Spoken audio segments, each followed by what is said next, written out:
Hi friends, నమస్తే. భానుమతి రామకృష్ణ గారు రాసినటువంటి అత్తగారి కథలు. ఈ అత్తగారి కథల్లో అత్తగారు కూర్మ అవతారం అనే కథను గురించి ఈరోజు చూద్దాము. ఇందులో ఏముందనేది. అప్పుడే వచ్చిన పోస్టు ఒక్కొక్క కవరు చించి చూస్తున్న నన్ను మా అత్తగారు అడిగారు, నాగపూర్ నుంచి వెంకటేశం గారి ఉత్తరం ఏమైనా వచ్చిందంటే.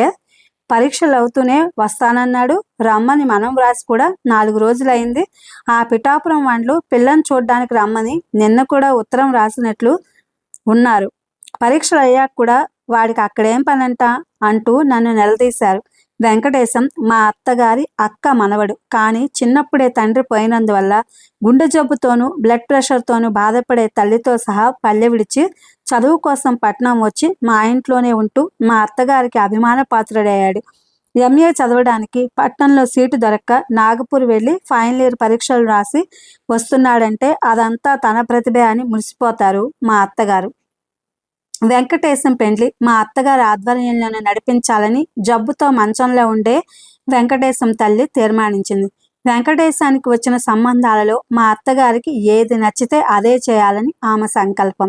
వచ్చిన సంబంధాలన్నిటిలోనూ పిఠాపురం వాళ్ళ పిల్ల సంబంధమే నచ్చింది మా అత్తగారికి. ఆ పిల్ల తల్లిదండ్రులు మా అత్తగారి పుట్టింటి వైపు వాళ్ళు. ఆ పిల్లను చూడటానికే వెంకటేశాన్ని పరీక్షలైన వెంటనే బయలుదేరి రమ్మని ఉత్తరం రాశారు. దానికి వెంకటేశం తనకు ఉద్యోగం దొరికిన దాకా వివాహ ప్రయత్నాలు చేయవద్దని జవాబు రాశాడు. అదంతా వీల్లేదు. ఉద్యోగం పాటికి ఉద్యోగం, పెళ్లి పాటికి పెళ్లి. మా కాలంలో ఉద్యోగం కోసం మగవాళ్ళు పెళ్లిళ్ళు మానేశారా? నాకు 2 పిల్లలు పుట్టకనేగా మా వారికి ఉద్యోగం వచ్చింది. అది మీ నాన్నగారి సిఫార్సు మీదే దొరికింది. అట్టాగే రేపు నీకు పిల్లనిచ్చేవాడే ఉద్యోగం చూసి పెడతాడు. ఎవరి కోసం?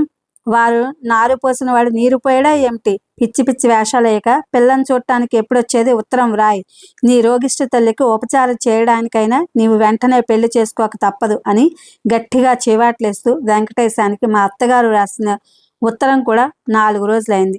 ఆవిడ అడిగినట్లే పెండ్లి పత్రికల మధ్య వెంకటేశం రాసిన కవరు కనిపించింది. మాట్లాడకుండా కవరు ఆమె చేతికిచ్చాను. నా చేతికిస్తావేంటే? వాడు ఇంగ్లీష్లో రాసే ఉత్తరం నేనెట్టా చదివేది? నీవే చదివి ఏం రాశాడో చెప్పు చాలు అన్నారు. ఆ మాట అనిపించుకుని చదవడం మంచిదని నా తిప్పలు. ఎప్పుడూ ఇంగ్లీష్లో మా వారి పేరుతో వ్రాస్తుండే వెంకటేశం ఉత్తరం ఈసారి తెలుగు అక్షరాలతో వింతగా కనిపించింది. గాంభారది అమ్మమ్మ గారికి మల అమ్మకు నమస్కారములు. పక్కున నవ్వారు మా అత్తగారు. ఓరి అప్రాచుడా, గాంభారది అమ్మమ్మ ఏమిటి, మల అమ్మ ఏమిట్రా? గంగా భగీరథి సమానురాలు, మహాలక్ష్మి సమానురాలుగా వచ్చిన తిప్పల సమానురాలకు సంతకు పంపాడే. వీడు తెలుగు ఇంకా బాగుపడలేదన్నమాట. సరే ముందుకు చదువు అన్నారు. ఇచ్చట నా శరీరం బాగుంది, అచట మీ శరీరాలు మరశ్రీ మామగారి శరీరం బాగుండాలి. మళ్ళీ విరగబడి నవ్వారు మా అత్తగారు. మరశ్రీ మామగారేమిటి, ఈ శరీరాలేమిటి, ఆరోగ్యాన్ని అడవులు పట్టించాడే. నా పరీక్షలు అయిపోయాయి. ఈ వారంలో అక్కడికి వస్తాను. అమ్మమ్మ కూడా వస్తేనే పెళ్లి చూపులకు వెళతాను. పక్కున నవ్వారు మళ్ళీ మా అత్తగారు. పిల్ల చూపులేమిటి? పిల్ల చూపులకు వెళతాను అన్నాడు. పక్కున నవ్వారు మళ్ళీ మా అత్తగారు. పిల్ల చూపులేమిటి, పెండ్లి చూపులు గదు. పైగా నన్ను రమ్మంటాడేమిటే కూడా ఇంకా ఏం రాశాడేంటి అన్నారు. చిరంజీవి అత్తగారికి నమస్కారములు. అల్లుడిని అడిగాననుడు. పిల్లలను నేను పిల్ల సంప్రదించుకున్న తర్వాతే పెళ్లి. పిల్ల మనసు నాకు, నా మనసు పిల్లకు. ఇక చదవడం నా వల్ల కాలేదు. ఆమె చేతికిచ్చేశాను. మా అత్తగారు మూతికి కొంగు అడ్డం పెట్టుకుని నవ్వారు కాసేపు. వెంకటేశం ఊరి నుంచి వస్తూనే తిథి వార నక్షత్రాలు, తారాబలం, చంద్రబలం, రాహుబలం, వర్జ్యం, గుళిక, యమగండం, యోగం అన్నీ స్వయంగా పంచాంగంలో చూసి మర్నాడే బాగుందని తీర్మానించారు మా అత్తగారు. తనొక్కడే వెళ్ళనన్నాడు వెంకటేశం తల్లి కూడా మా అత్తగారిని కూడా వెళ్ళమని పట్టుబట్టింది. విధి లేక మా అత్తగారే వెంకటేశంతో పెండ్లి చూపులకు వెళ్ళడానికి నిశ్చయించుకున్నారు.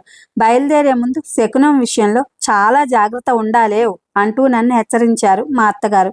ఇంట్లో పనిచేసే విధవావిడ ఆ సమయానికి సరిగా ఎదురు రాకుండా చూడాల్సిన బాధ్యత నా మీద ఉంచారు. అంతేకాకుండా పక్కింటి పార్వతమ్మ గారిని నేను రమ్మన్నానని కబురు పెట్టవే. మేం బయలుదేరే సమయానికి ఎదురొచ్చినట్టు ఉంటుంది, నేను వెళ్ళొస్తానని చెప్పినట్టు అవుతుంది. పండు లాంటి ముత్తైదువ అన్నారు. సరిగ్గా మా అత్తగారు బయలుదేరే సమయానికి పార్వతమ్మ గారికి కబురు పెట్టాను. మా అత్తగారు అర్జెంటుగా రమ్మంటున్నారని.